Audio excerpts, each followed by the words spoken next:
Hey, what's going on, everybody? This is Tim, Geek Up Gaming Tabletop, and today we're going to teach you how to play Sobek 2 players. Before we get started on how to play, let's go through the components of what you get in the game. You're going to have one large market board, so it's going to fold out into a quad sector board. You have your Pirogue tokens, which you should have 13 of. You're going to have these golden Debin tokens, which are going to be 13 of those, and then you have your one bag that you're going to put them in. You're going to have one Ankh pawn. You have your 2 player aids, and you have your score tokens, which are going to be blank on one side, and then when you surpass 50, you can flip it over, which is also on the back side of these. You'll have more references. And then you have your corruption boards, which each player will get 1. You're going to have 10 character tiles, which will be shuffled into the goods tiles, and then will be laid out on the board. And then your graybacks right here, which is your 10 starting tiles, which will be the ones that are going to start in the middle, and then each player is going to get 2 of those, and the rest are going to be discarded to the box. First thing we're going to do is set up the market board in the center of the table, and you'll want to pay attention to how this is facing on these 3 icons, on what direction that they appear. Next, we're going to shuffle the 10 starting tiles and deal 2 face down to each player. Players may look at the starting tiles, but must keep them private. Next, we're going to take those starting tiles and pick 4 of them, place face up in here. And then this is where you're going to want to pay attention on how these are being set up, because they need to be sitting in the correct orientation. So you want to make it to where the crates look like they're actually holding this, because when we move our Ankh, that's going to depict on which way that Ankh's going to turn by these markings in the corners and on the sides. And your last remaining token, which there should be 2, I am missing 1 somewhere, we are going to take that token and put it back in the box. Now we're going to take our 45 goods tiles and our stack of 10 character tiles together in a face down. Now that you have those tiles shuffled, you're going to start following. You're going to start following this pattern right here and fill in the board. So we're going to start with 1, which we already did with the starting tiles, and then we're going to go into lane 2 on the second ring of the board, fill that in, and then we're going to go around number 3.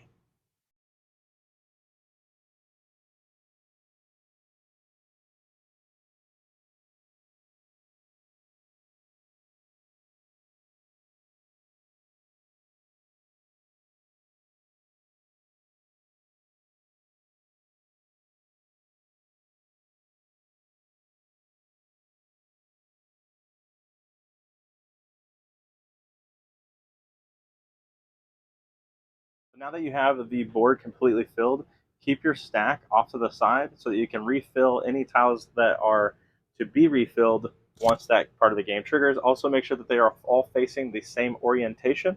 So then that way, when the Ankh is moved, it will move in the direction that's denoted on these tiles, whether it be on the sides, on the bottoms and tops, or on the edges for the diagonal. One more thing, for setup, you want to make sure that you also get a corruption tile for each player. And then make sure that you take your gold coins that you punched out and put them into that orange bag. Next, we're going to take these Pirogue tokens and we're going to set them into these cutout pieces on the edge of the board. And then those will be collected throughout the game, giving you instant bonuses or hindering your opponent. So let's go over the overall goal of the game. So your goal is to amass more wealth than your opponent at the end. Collect goods and call on influential characters to make the most profitable sales. Try to limit your corruption so that the god Sobek may tilt the balance in your favor. All right, so first turn of the game. On the first turn of the game, the player who received the Ankh pawn must choose one of the 4 tiles in the center square of the board and add it to their hand. So what I would do is, being the first player, I would look at my things. I have cows and I have ivory. So I would look at those, and then I would say, okay, well, I don't have that option here in the center, so I'll just choose one at random, and then I'll put the Ankh there, and it's going to be going left to right because of the orientation depicted here on my tile that I have chosen. So then I will put that with my hand, and now I have a cow, some ivory, and some black wood. So once the first player has placed the Ankh pawn, it is now the opponent's turn, and then from now, players alternate taking normal turns as described below. On a player's turn, they could take a tile, so they would move the Ankh and choose a tile. And then you can sell a set of tiles, so anytime you have 3 or more of the same tile, that's including any characters that may have, say, the same icon on them, or any of the Sobeks that are considered to be wild tokens. You can add those to your set to sell, but it must be 3 or more. The other one is to play a character. So if you're going through your turns and you have a character or a couple characters and they are not used yet, you can play them and use their mechanics, whether that is take something for free, manipulate something on your opponent's hand, or get rid of some of your corruption. There's all multiple things the characters can do. So with it being the opponent's turn, they look at their tiles and they know they need fish and cows. So they'll go right here to this token and say they'll choose that one. The Ankh would come here, and then they would make sure that they rotate that Ankh to face in the direction that this tile is saying to put it in. So for demonstration purposes, I went ahead and pulled some tiles off of the board, but as you're going, one of your turns will be to move the Ankh, take a tile. One of your other things that you could do on your turn is sell a stack of items. So we have, say if we have these cows and I want to sell them on my turn, I'd say, okay, I'm selling these. When I sell those, I go over here to the pirogue tokens. I would then pull all these pirogue tokens off the board, look at all of them, and then choose which one I want to do. So I can either give one of my tiles that doesn't have any scarabs some scarabs. Looks like we have 2 of those. And then we have corruption. We can give corruption to. And then if you're like me and can't remember what all these tokens do, you can always go to your little cheat sheet and figure it out with your pirogue token sheet. So if we had this one, let's place this token on a tile of your choice along the line indicated by the Ankh. And you do have to resolve these as soon as you do them. So say if I wanted to pick this one, I'd go ahead and put that there. And then you'll keep these also concealed and do not show them to your opponent. It doesn't matter where you put these back as far as the board goes, because anytime anybody sells anything, they're going to pull all of those out anyway. So I'll say, okay, I'm going to go ahead and use this, but I have to pick in the orientation that my Ankh is facing. So we'll say, okay, let's go ahead and do that. And I'm going to put that in my hand. Of course, your hand would always be non-known to your opponent. So I'd put it face down and then just look at them whenever I'm getting ready to take my turn. That is going to resolve, and that would be out of the game. And now we've only got 4 pirogues when we sell something. And then you don't have to worry about that stack until later, when either you have more cows and you want to sell another set, you can actually sell on top of that set, and that's called expanding it. And at the end of the game, when we go to tally up our score, that is the only time that you have to worry about that set that you've already sold.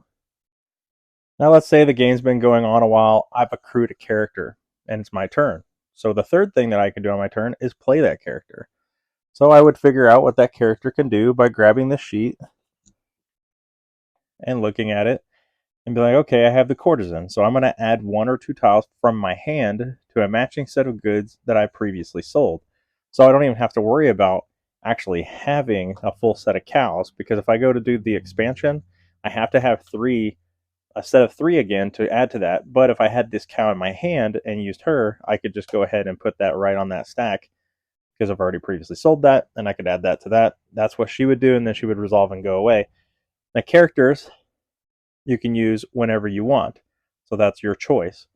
Pirogues, they have to be used instantly when you pick them. Let's talk about the different ways that you can build sets.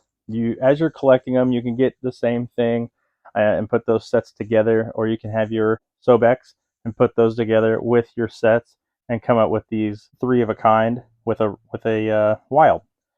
One of the other things you can do is if you have the character and their icon here matches what you're selling, then you could use it as a set. Now this one in particular has the wild, so you could use that as a wild and you could put it with any set. But this character here has a fish and can only be paired with fish to sell. If you do that, then you're going to lose the ability of the character, but you are going to have +1 tile when you go to score. So let's go back to acquiring tiles, because there is a step that I want to explain to you on the corruption. So you gain corruption either by your opponent giving it to you from a character, a pirogue, or you can give it to yourself if you really want something. So if I really wanted to get that fish, for whatever reason, it's not really worth much when it comes up to my pile, but it does add as a tile to my stack. So let's say I want that fish. So I'll go get the fish. I'll pull that, put it in the stack, move the Ankh over here, and then this is actually going to go face down in my corruption pile. And now I have 1 corruption, which is going to count against me at the end of the game when we're calculating points. So it's your turn. You're wanting to move the Ankh, but you can't. The board has nothing in the stripe that you are trying to pull out of, or the row that you're trying to pull out of. So currently it's pointed diagonal and it's all empty spaces. This is when it's going to trigger the refill of the board. So you'll pull the Ankh, put it on your side of the board, go to your little stack over here, and you're going to fill it in the same order we did when we set up the game. And again, when you are filling the board, make sure that you are going in the order that it says. If you need to reference back to the rule book, you can do that, and it'll show you to spiral here, and then 2, and then 3 on the outside. But also make sure that when you're putting those down, just like when we were setting up the game, that they are all in the correct orientation where it looks like everything's sitting in their crates. That way, when the Ankh comes out, it's going in the correct direction to make the game flow in the correct order. So when it's your turn and you've reset the board, you have to go back to the center 4 and pick again. So in this case, I would probably grab the wild. That way I can use it on any set that I want. And then play out, continue back and forth, doing one of those 3 steps in your turn. So one of the other things that I wanted to talk about was these tokens here with the icon in the top right-hand corner. If you get one of these, you can collect it just as you would if you put the Ankh on it. But instead of putting it in your stack, you can actually decide to trade it. If you trade it, then you'll just put it in the discard or back in the box. And then you'll go over here to this orange bag, and then you're going to pull a coin out at random, which could give you anywhere from 1 point to 9 points. Well, we pulled the 6, so that 6 would go right here. We would save that till the end of the game and tally it up in the score. So now you're at the end of the game. How does that happen? The game immediately ends when a player has no valid action to perform on their turn. So in other words, if the game ends, if all of the following are true at the start of your turn, so the Ankh pawn is pointing to only empty squares, which that is true. We're out of a draw pile, so there's nothing left over there to put into the field. And you have no valid set that you can sell. And you have no character you can play. If all of that happens, you are the player that ends up ending the game. So the first thing we would do is go to our corruption boards. So when the game ends, both players tally up their corruption board, and we're going to follow these steps. If the player who did not end the game has any valid sets of goods left in their hand, they remove them all from the game. These tiles are not added to their existing sets and earn them no points. So you would, if the opposing character had any sets, they would get rid of those and put them out of the game. Each player adds all tiles remaining in their hand to their corruption board. Each player counts the total number of tiles on their corruption board, as well as any prorogue tokens that they would have had that added any corruption. And the player with the least corruption earns Sobek's favor, and then they draw 1 debit token, 1 extra debit token for every 3 less corruption.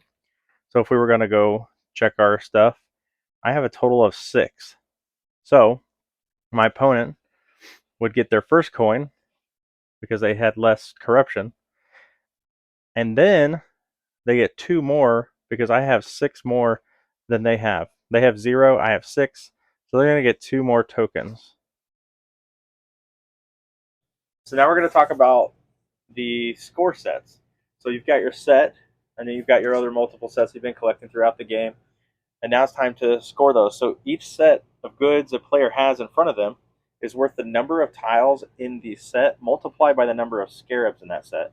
So we have 4 scarabs total for this set, but we have 2, 3, 4, 5, 6, 7 tiles. So it would be 4 times 7. Then once we calculate that, we would take our token, and then we'd start going around tracking our score. And then next you'd score your Devon, so each player reveals their face down Devon tokens, which would be these, as well as any prorogue tokens they may have had that had points on them. Each token is worth the number of points printed on it. So just as it says, 5, 3, 4, 6. You would add these up, and then you would tally that on top of your score as well. And then once that's all tallied up on the gold and prorogue tokens, the player with the most points is the winner. In the case of a tie, the player with the least corruption wins. If there is still a tie, the players shake hands and immediately start a new game. Alright guys, so that's how you play Sobek 2 players. This is a game that I wasn't too sure about, but we saw it and we bought it, just really knowing nothing about it. And it's a fantastic two-player game.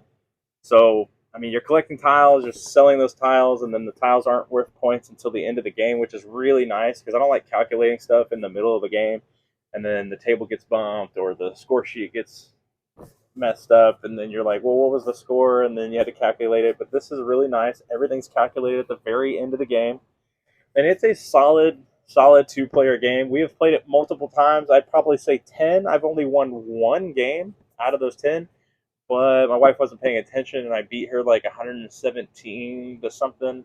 I don't remember what it was. It was a lot to a little, but usually she's beating me, and usually by a lot. But I highly recommend this game. Can't go wrong. So it's Sobek, two players, how to play. It's Geeked Up Gaming approved. All right, we'll see you guys later. You guys have a nice day. Don't forget to like and subscribe. If I accidentally missed anything, because you know we're all human, leave a comment down below if you have any questions, and I will be sure to get back to you on that comment and answer those questions. All right,